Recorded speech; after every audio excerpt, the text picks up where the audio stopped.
Hello, my name is Kimberly. I have some jokes for y'all tonight. What's the first one? Okay, so recently I had my phone stolen, and I feel like a total cuck because I was the reason that it got stolen.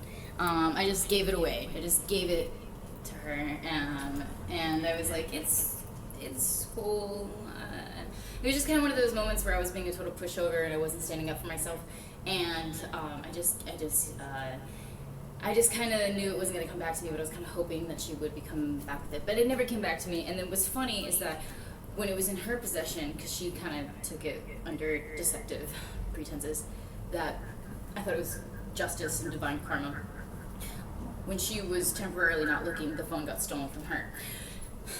Because I was feeling defeated for a little bit, for just being like a cuck and like giving my phone away like a cuck, I was like, I had this idea. I was like, let me go ahead and call it, the phone number. And good news, it did ring, so that's a good sign. And it's just like a little Android, so I don't have Find My iPhone or anything like that, so I can't track it. But it did ring all the way and go to voicemail twice. I thought I'd be the bigger person and not like, send a desperate, kind of like ridiculous message. But of course, that's exactly what I did. And I was like, hey, I just like sent a quick text like rapidly, like somebody who's like working on Wall Street, but like coked out, but also like the vibes of like a compassionate, like single mom who like has to work at Wall Street, like that kind of demeanor while I'm typing, and I'm trying to figure out the right words to say. And I was like, hello, this is the owner of the phone, and I hope you do the right thing and return it to the rightful owner, and understand that if you do not, you will have to answer at the gates of heaven for what you have done. And I thought that was pretty, laid it on thick, sanctimonious, and uppity and high horsey, just enough to annoy them, to crawl under their skin and annoy them very much to the point where they want to return the phone, because otherwise I think I will send that same text every single day until I get my phone returned to me. Until then, filming on my laptop is pretty clutch. So that's the first story. We'll see if I ever get my phone back, and we're crossing our fingers. The second little story that I have is just remembering that I used to just funny story. I just remembering I used to paint houses in the summer when I was in college. And rich people, that's who hired us to paint their houses, right? They're very funny people. Rich people are. They because I just think that rich people tend to lack motivation, and well, not necessarily, but in this story, just hear me out. I just think, for example, they hired us to come fix their AC, and they blamed it on us because they said that we covered it with a tarp, and for our company's policy, we covered every perimeter of the house, all the bushes, all the anything on the side of the house, like even a dumpster or like a garbage can. Everything was covered with tarp so that we wouldn't be responsible for stains when we painted.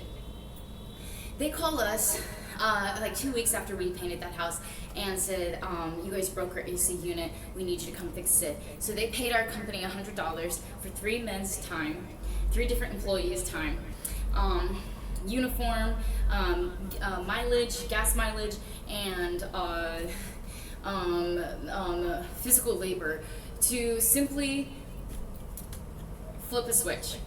That's all that needed done. I just think rich people have this expectation that everything can be fixed if they hire a person or a team, but they literally paid us $100 to flip the power switch. And then it was just off. It wasn't broken, it was just off, and they paid our team $100 to flip the power switch on. And so I was like, thank God that this, I don't know how I would say this, and I never obviously would be professional. I was like, thank God this client and this family hired us to paint their house, because I don't know how to say this in a contract, but you're a fucking idiot. Yeah, you're a dumbass. I know you have a lot of money in your bank account, but if you thought that your AC was broken and all that needed to be done was flip the power switch, you're a jackass, and you wasted 3 employees' times.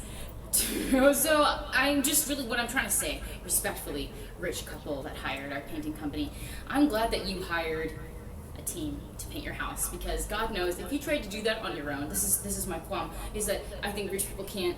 They think that they can't do things on their own, but thank God, because if they had not been the ones, if they had been the ones to paint their house, they would have mistaken a can of gasoline for a can of paint, and they probably would have burned down their house. So it's for the best that they hired a team of college kid painters to scotch tape and tarp and paint their beloved home, because rich people, I'm just, thank God, because we just think about it, how like 5 years from now, they're probably thinking that they can call our company as well if their TV breaks, and then they're gonna have us come out there and we'll be like, we don't fix TVs, we just paint houses, and they're like, yeah, but you're somebody I can pay, right? And then like all that it needs done is like just like a flip of the remote, like a switch, and they're like, oh, like I guess we really do have too much money. Darling, how does caviar with hors d'oeuvres on the cruise sound tonight? And would you guys care to join? And I just feel like by some theory that poor people have more motivation, because you see people who have 10 cents in their pocket and they make it all the way to become millionaires or billionaires, and then rich people are so dumb that they don't know that their AC just needs to be flipped on. So the next story I have is just a little funny bit from last week. I was grocery shopping at like midnight, and I don't know if anyone has like ever felt this way, but in our society, have you noticed that it's like somewhat of like a power trip or something if like you ask somebody how they're doing, and then there's like this weird etiquette nowadays. I feel like it didn't like occur before COVID. I don't know. Hear me out. It's like I was standing in line. It's like to midnight. It's like this 24/7 grocery store in Upper West Side, and I'm about to check out for my groceries, and I'm in a foul mood because the city makes a lady furious, you know, and makes anyone furious. It's the city, and I was in a foul mood. I'm just trying to get my groceries, and it's a light load, and the guy he kind of goes next, and I kind of walk up, and I kind of have this like I think foul expression on my face, like not very excited, like just bleh, not feeling. I don't know. I was just pissed off by the city and just street harassment and stuff like that. It can kind of get to you after like the 1,000 billionth time, and so I was just like trying to get my stuff, and then the guy's like, "How are you doing tonight?" And I was like, "Oh wow." I'm gonna take this. This feels really good. Somebody's paying attention in a kind way, and it may be because I'm paying for something and buying their product, but I'm gonna go for it, and I'm gonna take this moment and feel really good. And I was like, I'm doing okay, man. Yeah, thanks. How are you doing? And then there's nothing. Just silence. And I was like, what is it about nowadays where people ask each other how they're doing, and then the other person like returns the courtesy? And it's not like I really wanted to like even ask him how he was doing. It was midnight, but I was grocery shopping, and I was like, I will do it because you asked me how I'm doing. And then there was just nothing, and I was like, wow, I didn't even have to ask you how you're doing. I could have just said I'm fine. But you knew that when I said I was fine, that meant I was, you know, fucking miserable, and you could see the foul expression on my face, and like just the putrid experience that I was having that we call life, and I'm just grocery shopping at midnight, and I didn't have to ask you how you're doing, but you asked me how I'm doing, and so you're leaving me hanging because I returned the courtesy. So what is the midnight courtesy when you're at the grocery store? What is the etiquette? I don't know. Manhattan has its ways, and you can win, but sometimes you just gotta not.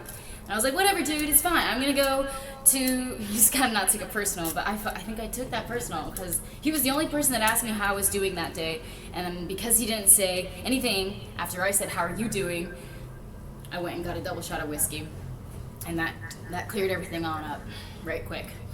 The next bit I have is about basically, I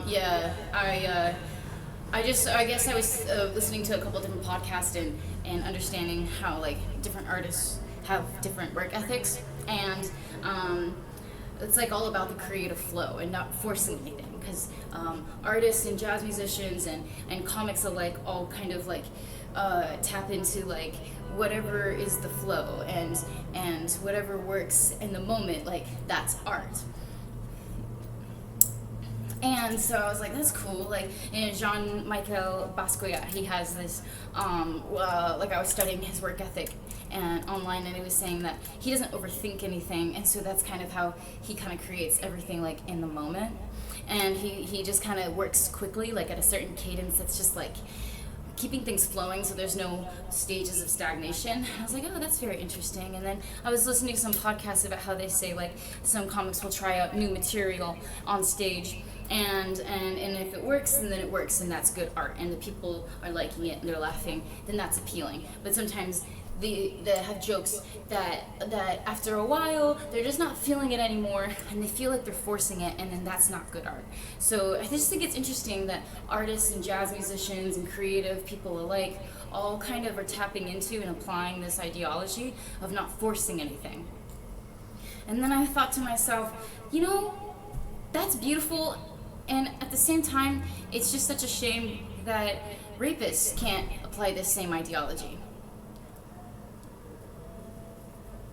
Yeah, but then again, that's kind of rapist's niche, is to force it, because if it wasn't forced, then it wouldn't be rape. Yeah.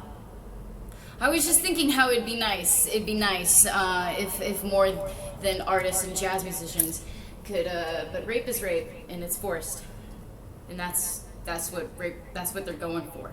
So that, to them, I guess that is their art. But aside from that, we have a last bit on working at the Dollar General, and me busking outside of the Dollar General today. I was, when busking, by the way, like when I refer to it, it's like playing an instrument or engaging in an artistic public performance for donations and for tips. And I was playing my guitar and then playing like a ukulele baritone, and then playing some new songs and some old songs, and enjoying myself and earning some cash, and it was a good time. Before my shift started, actually, this female employee from Dollar General, I recognized her face. You know how you can recognize faces but forget people's names? Yeah. Well, this totally happened today. And she walked by and she said, "Oh, hey, I didn't even recognize you with those sunglasses and that hat." And I was like, "Oh shit." And I was like kind of like tuning my guitar and just kind of like setting up for the day. I was like, "Oh shit, Laticia, right?" And she kind of like makes this like confused expression, and like it looks like she doesn't really know what I'm talking about. And then I was like, and I kind of like, I can read that. I'm like, I'm not saying the right thing. And I was like, "Laticia." And then she's like, "April, I'm April." And I was like, "Oh, sorry. I just figured because you're black, your name has to be Laticia." In my racist, prejudiced memory, I'm sorry. I guess I got I guess you got me on that one. I'm sorry. Of course you can be April. Of course you can be.